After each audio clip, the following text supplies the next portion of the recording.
Кудай ким? Там бузулуп кетет. Идеалдуу эмес. Сөбүшкөндө, кучакташкан. Кармалап көрөт. Ата эне өзү да уялат эмеспи? Жүрөп кетсе болобу? Тийгенге эч кимдин укугу жок. Нурбек Монолов, медицина илимдеринин кандидаты, ДОК клиникасынын урология бөлүм башчысы, сексолог. Саламатсызбы Нурбек байке? Чоң Саламатчылык. рахмат биздин подкастка келип бергениңизге. Бүгүн сиз менен акыркы коомдук актуалдуу темалардан улам ушундай подкасттарды туура көрдүк. Жыныстык тарбия берүүнүн маанилүүлүгү депчи. Сиз да өзүңүздүн социалдык тармакта жакшы бир ой бөлүшүптүрсүз. Бала менен ачык болуш керек депчи. Ушуга токтоло кетсеңиз, бала менен ата эненин ортосунда жыныстык тарбия берүү кандай болуш керек? Мындай да биз эми балалуу болгондон кийин баланын коопсуздугун ойлойбуз да, ден соолуктуу болсун, анан окусун депчи, кийин киши болсун депчи. Анан ата эне мындай жоопкерчилик, балалуу болгондон кийин жөлө төрөп коюп өзү эле чоңойт деген туура эмес, азыркы заманда өзгөчөчү. Биз чоңойтушубуз керек. Анан бир коркунуч бул опасность да. Мисалы бир жерден жыгылбасын деп, бирөө сабай ийбесин депчи. Мындай эмне коопсуздук бар балагачы? Эмне коопсуздук бар? Эң чоң көп коопсуздук эми жана машина сүзүп кетти деген башкаларды эметпеле болуп, бул деген жыныстык проблемалар да, ошо педофилия же болбосо ошого окшогон моральный деле зордук болобу, моральный деле жана коркуткан деле зордуктардын ичине кирет. Ошолордон биз коргошубуз керек. Бул биздин жеке милдет да, албетте жана билим берүү системадагы аны жасаса болмок, жок болгондуктан байланыштуу биз өзүбүздүн балдарды үйрөтүшкөнгө эме болуп атат да, муктаж болуп атабыз. Анан көп суроо, мен көп айтам да, жыныстык тарбиялоо же болбосо жыныстык тарбиялоо деген сөз жакпай атса, жыныстык коопсуздук деген сабактарды киргизишибиз керек да. Ошо жыныстык тарбиялоо десе, элдин баары эле ойлоп атат, жана биз өбүшкөндү, кучакташканды кантип ошо жыныстык жашоо менен жашаш керекти деп үйрөтөт депчи. Ал жок, аны эч ким үйрөтөйүн деген деле эме жок. Бул деген возрастка жараша болот да. Мисалы 3 жашында, 2,5, 3 жашында уже точно киши бала, кыз болобу, бала болобу билиш керек да. Эркек деген эмне, аял деген эмне экенин билиш керек да. Жанагы жуунтканга деле биз деле кызыбыз чоңой элек, же балабыз чоңой элек деле чогуу баняга түшө беребиз, же болбосо жиңалаш душка түшө беребиз, же болбосо мисалы папасы кызын жуунта берет или мамасы баласын. Эми мамасы жуунса жараша берет, ошондой боло берет. Бирок бул жаратылыш да, бизди Кудай жараткан да, кыз кылып жараткан, а кыз түшүнбөсө дагы подсознательно уже травмалар башталат да. Уже мындай түшүнүктөр өзгөрө башташы мүмкүн да. Ошон үчүн биз ата энелерди үйрөтүп койсок, что жыныстык тарбиялоо керек. Бул канча эрте болсо ошончо жакшы да. Ошончо анткени 3 жаштан бир 7 жашка чейин адам болот. Эң фундамент ошо. Фундамент жана үйдү фундаментти жакшы салсак деле сонун үй тургуза берсек болот да, өйдө жагын алмаштыра берсек жарашат да. А фундамент ошо именно 2 жаштан бир 6-7 жашка чейин курулат да. И ошондо коопсуздукту үйрөтүп койсок, мисалы 13 жаштагы кыз жанагы эме болуптур, проблема болуптур, жана охранник, жана милиционер кайра зордукташыптыр. Эгерде ошонун билими бар болсо, ошо ата энеси болобу, же болбосо билим берүү система берип койсо, ал ошондой болоор менен үйүнө келип айтмак да. Үйүнө келип айтмак, анан хотя бы бир зордуктан кийин же болбосо бир домогательстводан кийин токтотуп, мына аябай травма кылбай, ушуну токтотуп, анан алдын алып койсок болмок да. 3 жашынан башташ керек деп айттыңыз, Нурбек байке. 3 деп мындай условно айтып атабыз. Кээ бирөөнө может 2 жашында, кээ бирөө 3 жаштагы эрте болуп калышы, бирок орто эсеп менен 3 жашта. Бирок ошол куракта балдар өзүнүн жыныс мүчөсүн кармап, ушинтип кызыга баштайт эмеспи? Ата эне бул учурда тият эмеспи? Кармаба, кылба деп уят катары көрсөтүп баштайт да. Демек бул дагы болбойт экен. Жок, вообще эле бул уят деген сөз уже психологический давление. Уят деген сөз бала деген билбейт да. Уят деген бул сильный эмоция, күчтүү сөзбү же слабый сөзбү билбейт. Балага Кудай ким? Бала деген эң корккон, эң защищать этет деген, эң зависимый, мени багат деген бул ата эне да. Ата эне балага Кудай да. Ана ошо Кудайдай киши уят деп айтып атса, уяттын силасын билбейт да, бул аябай жаман нерсе экен деп ойлойт да. Анан ошон үчүн аябай травма алышат. Анан чочогун кармаган, мисалы уят деп койдук да, анан башка бирөө кармап койсо да, мисалы башка бирөө тийишип кармады да, педофилия болду да. Аны уят экен деп, анткени ата энеси айтты да. Ата энесинен корккондон айтпай жүрө берет да. Уят деген сөздү негизи жогото эле коюш керек да. Особенно балдар менен. Бала деген бала да. Ал жыгылыш керек сөзсүз, бирдемени сындырыш керек, чалынып чулынып аткан адам болот да. И жанагы коомдон дагы бир туура эмес иш кылып алышы мүмкүн, кээде бирөөнү эми уруп ийиши мүмкүн, же болбосо бирөөнүн случайно оюнчугун алып алыш керек мүмкүн да. Анан аны уят, бул уурулук деп анда айтып берсек, бул проблема ата-энеси менен мындай связь жоголуп кетет да. Да бир жакшы нерсени айттыңыз, жана мончого чогуу түшүп өтүп атпайсызбы? Ошол бул жерде жеке чекти да коргогондо үйрөтүш керек турбайбы? Сурап, уруксат сурап баладан, мына ошо негизи мындай правила бар да. 3 жаштан баштап уже мындай аң сезим кире баштагандан кийин, принцип нижнего белья деген бар. Ич көйнөктөн ылдый, мисалы труссуз болобу, майкасы болобу, тийгенге эч кимдин укугу жок. Бир да кишинин укугу жок. Эмеден башка, мамасынан башка. Анткени мамасы баары жуунтуш керек. Папасы болобу, байкеси болобу, бир тууган эжеси болобу, бир тууган байкеси болобу, никто не имеет права жанагы майканын ичине же болбосо труссунун ичине киргенге караганга дагычы. Негизи да губы эрин деп койго кыргызча. Ушуну дагы тийгенге никто не имеет права. Мамасы дагы не имеет права да. Бул уже мындай сексуальный жер болуп эсептелет да. Ошону 3 жашынан баары түшүнүш керек да, 3 жашынан баштап түшүнүш керек. Анткени чоңое баштаганда, эгерде ошо принципти берип алса, ал уже мындай опасность сезет да. Бирөө майкаң чечип жанагы кызды 13 жаштагы кызды деле мындай жөлүнө баштаган жок да, көргөзүп койчу, эметип койчу деп баштады да. Анда бул опасность түшүнөт, анан ата-энеси менен связь жакшы болсо, ачык болсо, анда келип айтат, мен майкамды бирөө аш деди деп сигналда болот да. Моягын бирөө өппөш керек да, мындай эми учурашып өбүшүп атсак дагы, учурашканда дагы уруксат менен жөн эле шалбырап өпкүлөй бербеш керек да, уруксат менен өбүш керек. Эгер биягын бирөө атса, бул уже сексуальный действие да, бул учурашып өпкүч эми осу менен эч ким деле учурашпайт да. Уже туугандары келсе өптүрүп койчу дегендер бар го. Өптүрүп койчу десе бетин тосуш керек деген, чекесин тосуш керек. А так өптүргүсү келбесе вообще өптүрбөш керек. Ошону обязательно кылбаш керек да. Биз өзүбүз эрчими анан зордукка салып бергенге тарбиялайбыз да. Мен үй бүлөм деле, менин аялым деле кээде эми тууган тушкандар өп коеюн дейт, анан мен кызым өптүргүсү келбейт да.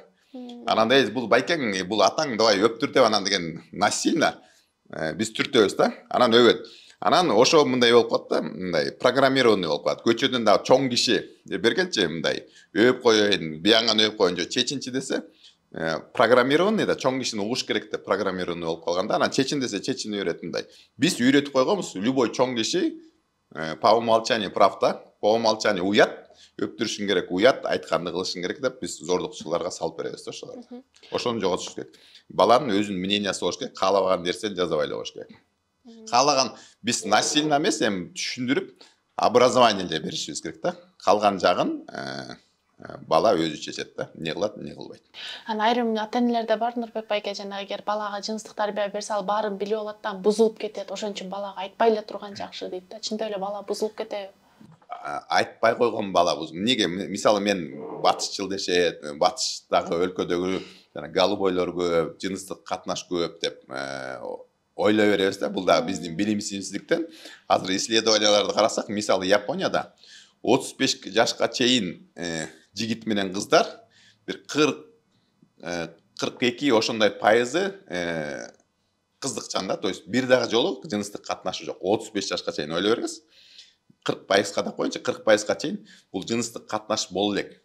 Анткени булардын билим бериш системасы, билими күчтүү да. Бул жыныстык катнаш мындай абсолютно норма болуп калган, мына запретный плод сладок деген мындай запрещать эткен эмени кылгын келе берет го, ошондой жоголуп кеткен. Анан ошончо билим берип салган, что жыныстык катнашты жөн эле кыла бериш керек, сүйгөн киши менен кылыш керек, бышыш керек деп. Анан алар өзү билет да баарын. Эми сүйүүсү жок болсо жөн эле жата бербейт да. Сүйүүсү жок болсо жыныстык катнашка бара бербейт дегенде, же болсо мындай жигитин таба элек болсо, же болсо кызын таба элек болсо, эркектер да жөн эле жыныстык катнашка бере бербейт. А биздики үй бүлө запрещать эткен үчүн, мисалы, билип алат депчи. Ал бары кызгат, гормондор тебет да бары. Гормондор бизде деген природа бары, жаратылыш бары өзүнүкүн алат. Бул жыныстык катнаш болуп туруш керек да. Ага тартат, анан көчөдөгү бир авторитетныйлар үйрөтөт. Эчтеке болбойт, ата-энең билбей калат деп, анан катынып алып, жаап калат, анан дальше больше туура эмес иштер боло берет да. Даже мисалы проституция легализованный өлкөлөр, Амстердам, там Германия, Бельгия, Чехия, ошол жакта венерический оорулар аябай аз, практически жок, мигранттар деле бар да. А биздин өлкөдө аябай көп венерический оорулар, ошол эле спид, билинбей калган эмелер толтура. Биз кыйын мындай имандуу, жакшы воспитанный өлкө дегенде, наоборот, ошо жаман жол менен жуккан оорулар бизде аябай көп. Мисалы ошол эле Европа өлкөлөр, биз обвинять этип аткан өлкөлөр, проституция легализованныйлар, наркомания легализованныйлар өлкөлөрдө андай оорулар аз, криминал дагы аз, жана педофилдер вообще жок, аякта аябай чоң көрөсүңөр го, бир новостьтерден прям бүт дүйнөлүк новостьтерлерден көргөзөт да. А бизде күндө болот, и то жаап салып новостьтерлерди көргөзбөгөнгө аракет кылат. Так что кайсы өлкө ыймандуураак, кайсы эл воспитанныйраак, жакшыраак, это оң чоң вопрос да. Ошо катып ушундай билип калат. Билиш керек да, билим болгондо киши тандай алат да. Жаман кыз болобу, жаман балабы, бузулчу баары бир бузулат. А биз хотя бы бузулбачуларды, мындай калгандарды мындай сактап билим берип калганга аракет кылышыбыз керек.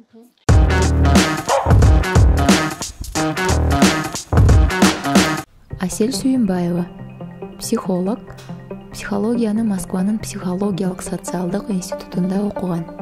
Номер 38 мектеп гимназия окуу тарбиянын комплексинде балдар психологу болуп иштейт. Саламатсызбы Асель эже? Чоң рахмат студиябызга келип туратканыңызга. Бүгүн бул сиз менен дагы бир маанилүү ата-энелер үчүн дагы деги эле көпчүлүк үчүн пайдалуу болгон темаларда сүйлөшөлү деп чечтик. Андан тышкары коомузда болуп жаткан акыркы окуялар бул теманы ачыгыраак да кененирээк сүйлөшүүгө түрткү болду деп ойлойбуз. Жыныстык тарбия берүү Асель эже. Көпчүлүк жыныстык тарбия берүү десе, көп ата-энелер жагындай секс кылганга үйрөтүү деп түшүнүшөт да. Ушуга токтоло кетсеңиз. Деги эле бул эмне? Ооба, бизде биздин коомубузда негедир ушундай стереотиптик бир ой жүгүртүү алып калганда, жыныстык тарбия десе эле балдарга бири-бири менен жатканды, анан кийин эми төшөк маселелерин сүйлөшөт деп эле ойлошот да. Анткени бизде бир эле сөзгө илинип калып атабыз да, жыныс деген сөзгөчү. Эгерде жакшылап ойлонуп көрсөк, жыныс деген сөздүн эч кандай тиги төшөк мамилелерге кетчү деле мындай багыты деле жок да. Жакшылап ойлонуп көрсөкчү, баягы чоң кишилер биз өзүбүз канчалык мындай ошо жыныстык мамилелерге болгон биздин өзүбүздүн мамилебиз башкача болсо, балдарды да ошондой деп ойлойбуз да, эмнегедирчи. Жыныстык тарбия берүү бул эмне? Бул деген эң биринчи адам өзүн өзү билүүнү үйрөтүү. Балага биз эгерде балдарга жыныстык тарбия берүү жөнүндө айтып атсак, анда балага эң биринчи өзүн өзү билүү жөнүндө, өзүнүн денесин, өзүнүн психологиясын, өзүнүн ички дүйнөсүн, мен кандай кишимин, менин денем кандай, менин денем менен эмне болушу мүмкүн, менин денем кандай өзгөрүүлөргө учурайт, кандай өзгөрүүлөргө дуушар болот, эмнени кылсам болот, эмнени кылбасам болот, ушундай нерсенин баарына тең бул жыныстык тарбия деген сөздүн багыты ушундай да. Дагы бир айтып кетүүчү нерсе, жыныстык тарбия балдарды өзүн өзү сыйлоого, өзүн өзү урматтоого, өзүнө туура мамиле кылууга, өзүн баягы эгоисттик эмес, бирок адам катары өзүн бийик баалоого, өзүн түшүнүп билүүгө багытталган нерсе да. Ошондуктан мен абдан каршымын ушундай ойлоргочу. Жыныстык тарбия бул деген баягы жыныстык катнашты эле үйрөтөт, анан кийин жатканды, анан төшөктү деп элечи. Ошондуктан ата-энелер ушул нерсени өзүлөрү билип алса абдан жакшы болмок да. Эмне кылабыз эми? Азыр биздин коомдо ошо жыныстык тарбиянын бербегендигинин балдарга ачык, жакшылап, туура, жаш өзгөчөлүктөрүнө жараша, туура, жакшылап туруп айтып бербегендиктин кесепетин азыр көрүп келатабыз да. Бул азыр эле башталган көрүнүш эмес да. Бул эми азыркы жанагы зөөкүрлөр, насильниктер, башкача сөз айта албайм, зөөкүрдөн башкачы. Балага ыдык көрсөтүп же балага жанагындай зордук зомбулук көрсөткөн адамдарды башка эмне деп айтабыз. Ошонун баары тең эле булар азыркы балдар эмес да. Алар качандыр бир ушундай нерсени билбеген, качандан бери ошол нерсени укпаган. Ошондуктан деген ушул нерселер азыр чоң кишилер кылып атпайбы? Албетте кичинекей балдар деле кылат, бирок ал башка суроо да, ал башка сөз. Деги канча жаштан баштоо керек ошондо? Селже так бир жаш курак барбы? Мисалы ушундан баштап баланын денесин айтып бере башташ керек деп. Эми мындайча айтканда, бала төрөлгөндөн кийин бир 3 жаштарында өзү эле суроо бере баштайт. Тили араң чыкса дагы суроолорду бере баштайт. Ал атасын карап, мамасын карап, анан өзүн карап, меники мындай экен, меники атамкына окшош экен бир жерлери. Ал кызыгат, ал баланын эч кандай кир ою болбойт. Анткени ал чын эле кызыгат да, ушундай турбайбы, кармалап көрөт, өзүн да кармалап көрөт. Бала деген баягы биз өзүбүз баягы колдон арчап, уят болот, өлүмдү көрөм. Ушинтип атып эле биз деген баланы коркутуп алабыз да, мындай. Ана бала да ойгоп калат да, мен жасаган нерсе караган болбойт турбайбы, кармаган болбойт турбайбы, кызыккан болбойт турбайбы? Эмнеге болбойт? Көрдүңүзбү, өзүбүз эле кызыктырып алып атабыз да. Акырын эле, тынч эле. Ал деген мындай, ал деген мындай. Эгерде мындай бала кичирээк болсо, ошо жаш өзгөчөлүгүнө жараша эле акырын түшүндүрүп коюш керек. Коркуп, калчылдап анан балага андан арда кызыгын арттырбайчы. Ошо нерсе туура эмес да. Бул эмнеге? Ар бир органдын, адамдын денеси эң сонун мындай бир кандай десем, идеалдуу бир мындай нерсе да. Ал ар бир адамдын ар бир органынын өзүнүн бир функциясы бар. Это биз адамдар өзүбүз кир ыплас ойлор менен ошо функциянын баарын тең мындай жаман нерсе жакка буруп алып, анан кийин баларда ушундай болот экен деп өзүң кандай болсоң элди да ошондой көрөсүң да. Туурабы? Ошондуктан канчалык мен туура эмес ойлосом, менин балама ошончолук туура эмес. Мен дагы мамиле кылганга үйрөтүп коем да баламдычы. Ошондуктан эгерде мен өзүмдүн денеме, негизи эле мындай элге, бирөөгө, башка любой адамга, балага мамилем туура болсо, мен ошо туура мамилени балама да үйрөтөм да. Бирок ата-эне өзү да уялат эмес мындай темада сүйлөшкөндөнчү? Бул ошо ата-эненин өзүндө көйгөй бар турбайбы анда? Эң негизги көйгөй, мына мен 20 жылдан бери айтып келатам, эң негизги көйгөй бул ата-эне. Ата-эне билбейт анткени. Ата-эне көп учурда өзлөрү ушундай эмеде, абалда мындай ушундай обстановкада чоңойгонда ата-эненин өзүн колдон ары чабышкан, андай болбойт. Андай нерсени айтпаш керек. Уят, бейтим. Мен деле түшүнөм, мен деле кыргызмын, баарыбыз ошондой тарбия алганбыз. Уят деген сөз бул деген эң мындай маанилүү, жакшы сөз да. Бирок уят деген сөздү дагы туура жерде колдонгонду үйрөнүшүбүз керек да. Уяттын дагы мындайча уяттын да уяты болот да. Аны туура жерде колдонуп, туура жерде айтыш керек балагачы. Жөн эле баарын эле уят дей бериш, анан уят деген жерден балдарда уят деген жерде бизде обязательно запрет болот да, мындай болбойт, андай кылган болбойт дегенчи, бүттү ошону менен бала ойлой баштайт, кызыга баштайт. Эмнеге андай болду экен? Баланын жаш кезинен баштап эле ачык айтыш керек деп айтып калбадыңызбы? Анан убакыт өткөрүп жиберген ата-энелер, мисалы бала 15-16 чыгып калса деле түшүндүрүп иштерин жүргүзсө болобу? Ал түшүнөбү бала? Албетте болот, бирок кандай десем, эгерде бала 15-16га чыгып калса, эгерде ал нерсе жөнүндө сүйлөшкөнгө менин духум жетпейт, менин сөзүм жетпейт, же мен баягы чечкиндүү жакшылап сүйлөп айтып бере албайм деп мындай уверенность жок болсо, ата-эненики баягы ишенимдүү боло албаса өзүнө өзү, анда ал деген баягы туура эмес сөздөр менен сүйлөп алышы мүмкүн да. Андай ал нерсени дагы балага айтканда калжаң булжаңы жок, туура сөз менен, туура багыт менен, өзүңдү да ошо моментте туура алып жүрүп, өзүң дагы өзүңдү ошо нерсеге баягы настраивать этип туруп, ошо настрой менен анан жакшылап туруп айтып берсе, даже жанагы калжаңдап аткан балдар дагы унчукпай угуп калат да. Анткени мен балдар менен ушул темада көп сүйлөшөм да. Класс отурат, элестетсеңер, кыз бала деп эч качан бөлбөйм. Ошо нерсени ачык эле мындай баягы баштаганда ошо нерсени балдар эң башында калжаңдашат. Ушул жөнүндө сүйлөшкөн табызбы? Асил таласына койгулачы депчи башташат да. Анан баягы ушул нерсени айта баштаганда баягы балдар көрөт да, чын эле мындай күлбөй эле, баягы каткырбай эле, бизге мындай шылдыңдабай эле, тамашалашпай эле чын эле сүйлөшүп атат.